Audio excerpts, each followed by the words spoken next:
और नवरात्रे में भी देवी की आराधना का एक स्मरण का सुख है महाराज। ज्योत का विधान है, नवरात्रे में देवी की ज्योत लगती है, अखंड ज्योति लगती है, जवारे बुआए जाते हैं, कलश लगता है।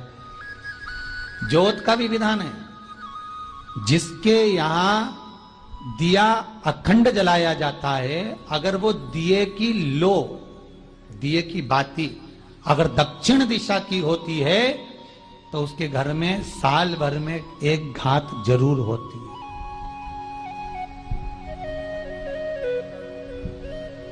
जो दिया अखंड जलता है उसकी बाती का मुख दक्षिण का नहीं होना चाहिए।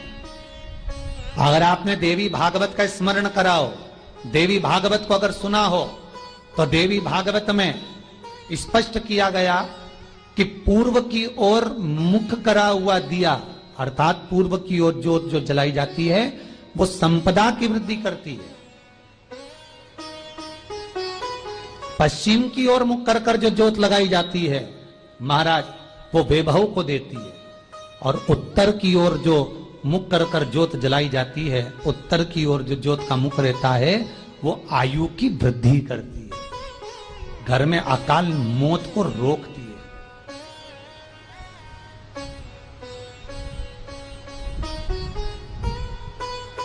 नवरात्रे का जो भाव तत्व है उसको भी अच्छे से समझ लेना। दक्षिण की ओर ज्योत ना लगाएं। अगर आपको लगाना है पूरब की लगाएं, पश्चिम की लगाएं या उत्तर की लगाएं। और जितने दिन महारानी जगदम्बा जगतधात्री दुर्गा भवानी, अब की बार माताजी घोड़े पर आई है। हर बार देवी बदल बदल के आती है, इस बार जो नवरात्रे आए वो घोड़े के आए। तो घोड़े पर जो देवी जी आती है वो समृद्धि को देने वाली आती है, लक्ष्मी की वृद्धि करने वाली आती है। जैसी घोड़े की रफ्तार होती है उस रफ्तार से लक्ष्मी घर में आती है। तो ये मत सोचना कि कोरोना महामारी ने हमको नीचे गिरा दिया या कोरोना महामारी ने रोक दिया, कमाई के स्रोत रोक दिए, धन रोक दिया। चिंता मत करना। मेरी मां जगत जननी दुर्गा भवानी अब की बार घोड़े पर आई है। साल भर में इतना धन दे देगी कि आपने पीछे के 4 साल में नहीं कमाया होगा, इतनी मेरी मां भंडार भर देगी। ये घोड़े पर आई है, कोई साधारण नहीं हो सकता।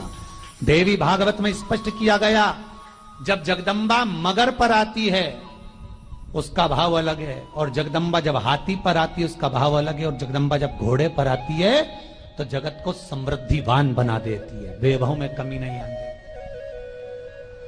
अभी भले दुनिया के लोग अभी रोते हैं कि पैसा नहीं आ रहा, कोरोना महामारी ने सब तोड़ दिया, रोक दिया, पर चिंता ना करना। मेरी मां अगर घोड़े पर आई है तो उसका सुख आपको जरूर मिलेगा। एक जरा सी मिट्टी की दुकान भी अगर आप खोल कर बैठेंगे तो चांदी और सोना के बराबर कमाएंगे, इतना धन देगी वो मां। साधारण नहीं है मेरी माता। तात्विक सुख का आनंद देने वाली, लाभ तत्व प्रदान करने वाली। और नवरात्रि में भी अगर आपकी कोई कामना है, आपकी अगर इच्छा है, आपका मन है, तो जगत जननी की आराधना करो।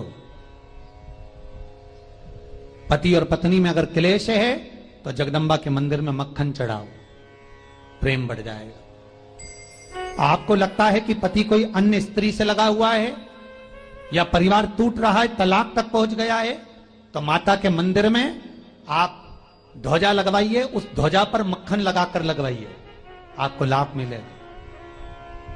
महाराज, यदि आपको लगता है कि बच्चे बहुत ज्यादा अपशब्द बोल रहे हैं, मुंह चला रहे हैं और प्रेम नहीं रख रहे, तो माता के मंदिर में लाल पुष्प, लाल चंदन और लाल चूड़ी मां को समर्पित करिए, प्रेम बढ़ेगा। बच्चा कभी आप जी से कम नहीं बोलेगा, प्रेम की भाषा निकलेगी मुंह से। मां जगत जननी की आराधना, जगदम्बा की उपासना। नवरात्रे में 9 दिन में से कोई एक दिन ऐसा ले लो जिस दिन कन्याओं का भोजन कराओ, साथ में उनको लाल चुनरी ओढ़ाओ या कोई लाल वस्त्र, लाल पूजन की सामग्री उनको दो, सुख मिलेगा, आनंद आएगा। ठाकुर जी को भजते हैं, भगवान कृष्ण को भजते हैं। कोई कहे हम तिरुपति बालाजी को, नारायण को भजते हैं। कोई कहता है कि हम हरि विठ्ठल को, पांडुरंगा को भजते हैं। हमारे यहाँ हाँ हम इनको भजते हैं तो जवारे नहीं बोलते। ना ना, पुष्टि मार्गी है, ठाकुर जी की सेवा करने वाला है, उसके यहाँ भी ये 9 दिन जवारे बोए जाते हैं। रामानुज संप्रदाय से जुड़ा हुआ है, नारायण की पूजन कर रहा है, उसके घर में भी जवारे बोए जाते हैं। पांडुरंगा हरि विठ्ठल की उपासना कर रहा है, उसके घर में भी जवारे बोए जाते हैं। जवारे का महत्व हमारे यहां शास्त्र कहता है। क्या महत्व है उसका, क्या फल है उसका? महाराज, जब देवी माता ने दुर्गा भवानी को पंचायत में बुलाया गया, शिव पंचायत में मां दुर्गा बैठी हुई है, और शिव पंचायत में जब दुर्गा भवानी बैठी, उपद्रवियों ने उपद्रव मचाया, अहंकारियों ने अहंकार मचाया, असुरों ने, राक्षसों ने हाहाकार मचाना प्रारंभ करा। तब उस समय पर देवाधिदेव महादेव माता पार्वती को देखकर, दुर्गा भवानी को देखकर मुस्कुरा रहे थे। केवल शिव मुस्कुरा रहे हैं, पार्वती को देखकर, दुर्गा भवानी को देखकर, मां जगत जननी को देखकर केवल मुस्कुरा रहे हैं। तब देवता सूर्य नारायण ने भगवान शिव जी को देखकर हाथ जोड़कर प्रार्थना करी। भास्कर देव बोले, सूर्य नारायण बोले, बाबा मेरे मन के संशय को मिटा दीजिए। शिव जी ने पूछा क्या काम है, बोलो क्या चाहते हो? शंकर भगवान से सूर्य देव, भास्कर देव कहते हैं, प्रभु आपके मुस्कुराने का कारण क्या? भारत की भूमि पर जितनी जगह पर भी आप लोग कथा सुन रहे हो, आस्था चैनल पर, फेसबुक, यूट्यूब पर जितने लोग कथा सुन रहे हो, बड़े ध्यान से सुनना कि जवारे क्यों बोए जाते हैं। नवरात्रि में जवारे की महत्वता क्यों होती है, क्यों बोया जाता है, मिट्टी में गेहूं डालकर क्यों उत्पन्न किया जाता है, उसकी महत्वता क्या है? सूर्य नारायण पूछ रहे हैं भगवान देवाधिदेव महादेव से, आप दुर्गा भवानी को देखकर मुस्कुराए, आप हंसे हैं, आपके चेहरे पर प्रसन्नता आई है, कारण क्या?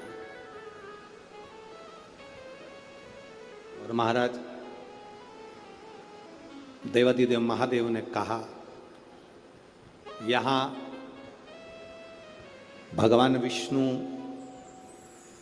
गणेश जी, भास्कर देव, आप सब बैठे हो। असुरों ने आक्रमण कर दिया, असुरों ने आक्रमण करा है, और वह असुर आक्रमण कर दिए हैं तो वो असुर प्रवेश कर रहे हैं, उपद्रव मचाकर, हाहाकार कर कर नष्ट करने वाले हैं इस पूरी पृथ्वी को। तो फिर उसको बचाएगा कौन, कैसे बचेगा?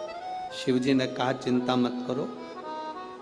दुर्गा ने अपने केश का स्मरण किया, एक केश को माता पार्वती जी ने अपने हाथों से छुआ, छूते ही एक कुंड में सुंदर जवारे उत्पन्न हुए हैं।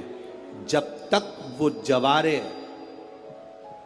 बड़े नहीं हो जाते, जब तक वो जवारे थोड़े प्रबल नहीं हो जाते, तब तक एक भी असुर प्रवेश नहीं कर सकता, हाहाकार नहीं मचा सकता और अंदर आ नहीं सकता। शिव महापुराण की कथा कहती है, जवारे जिसके यहाँ बोए जाते हैं, जवारे का, आप लोग कहते हैं कहीं पर देवी जी बैठी हैं, किसी के यहाँ मिट्टी की मूर्ति आई, 21 फीट की, 41 फीट की, 15 फीट की, 10 फीट की, 25 फीट की देवी जी की प्रतिमा स्थापना हुई।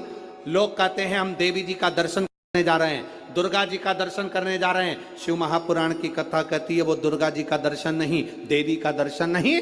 नवरात्रि में जहां जवारे बोए जाते हैं वहां मात्र आप पांव रखते हैं तो अपने घर में से क्लेश दूर हट जाता है, अहंकार दूर हट जाता है, अभिमतता दूर हट जाती है, तकलीफें दूर हट जाती है।